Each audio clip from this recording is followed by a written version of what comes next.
that these staffers were willing to do undemocratic things, using their term, to keep the president in office, to keep Biden there.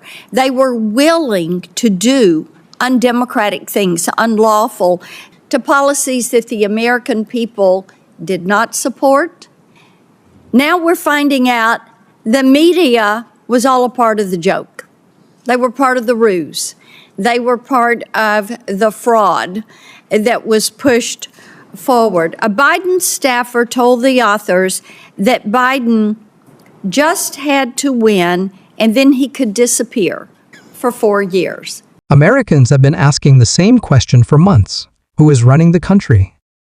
Now, shocking revelations from a new book and a powerful Senate hearing have exposed what many feared President Biden's staff may have been making major decisions behind the scenes while Biden himself was hidden from view. Now I think we're all seeing why. Thank you. Senator Blackburn.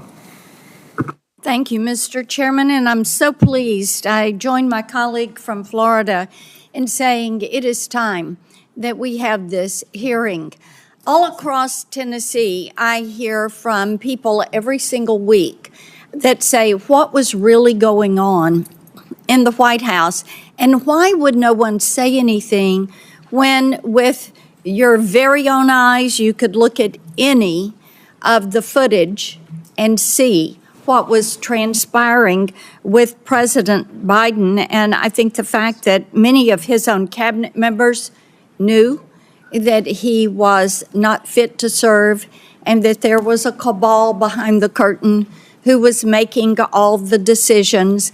It is so offensive to the American people. And it's not something that is a partisan issue. As I talk with Democrats, many of them have lost faith in what they thought was going to be a very moderate Joe Biden administration, and it turned into be the far left Bernie Sanders version of the Democrat Party that was using the autopen and making decisions and committing our great nation to policies that the American people did not support and would never have supported.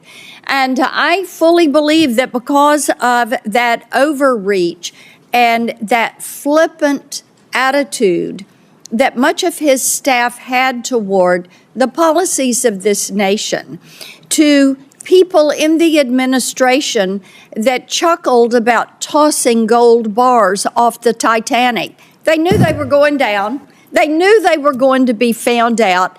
And they probably knew at some point there would be a hearing like today, and the other side of the dais would be completely empty because no one can defend what they did. Mr. Wold, I want to come to you for a moment and talk about something that was really a disturbing revelation from the Tapper Thompson book. And you know, this is part of the thing.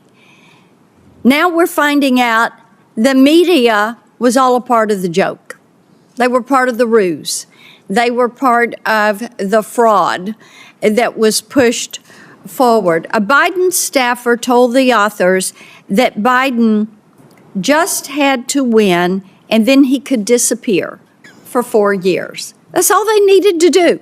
And, you know, it is, the following statement was, he'd only have to show proof of life every once in a while.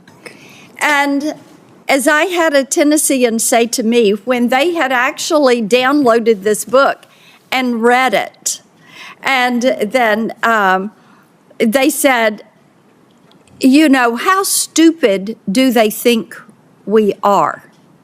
And the disrespect this administration showed to the American people. Why is it that the American people appreciate that President Trump goes out and nearly every day is taking questions and answering questions? Is because they have now found out that these staffers were willing to do undemocratic things, as using their term, to keep the president in office, to keep Biden there. They were willing to do undemocratic things, unlawful things. So, Mr. Wohl, Senator Marsha Blackburn laid it out clearly. Biden's staff allegedly used the autopen to sign official documents without his direct approval, a potential violation of constitutional law. Even Democrats are beginning to admit they were sold a lie. This isn't about partisanship. It's about trust, transparency, and the future of American democracy. let's talk about that behavior and how that undermines the faith of Tennesseans and all Americans in our public institutions, because they could see what was happening, but they were being lied to by people in the White House who were probably then running in their office and saying, well, we pulled it off another day. Yeah, Senator, I mean, this is a theme you've talked about for many years, which is the executive branch is enormous. I mean, there are close to 1,000 employees in the executive office of the president. There are nearly 4 million full-time federal employees throughout the 14 departments that the president oversees. Executive power as accountable to the people of this country really manifests in two ways: the power of the president to remove bureaucrats and to fire them, and to affix his signature to official actions that he undertakes. So when the Washington establishment says something to the effect of, well, democracy dies in darkness, yes, it does when there are staffers, the media, cabinet officials, senior advisors to the president who all create a covering sort of shroud of darkness that obscures who is actually making the decisions. And one other thing I'll just say very quickly, a number of your colleagues on the Democrat side have said, well, there's an OLC opinion here. We don't need to talk anymore. There's an OLC opinion. It says you can use the autopen. The opening paragraph of that OLC opinion says you can use the autopen, but only when the president directs that you do so under his decision-making power, right? It is very clear again and again that the president actually has to make the decision. That cannot be delegated to a staffer or an advisor. And there's no indication here that anyone other than staff were making these decisions. Thank you, Mr. Chairman. Thank you. Senator Hawley. Thank you, Mr. Chairman. Thanks to all the witnesses for being here. You know, the visual, sometimes it really is true. A picture speaks louder than words. It's worth 1,000 words. And here, all you have to do is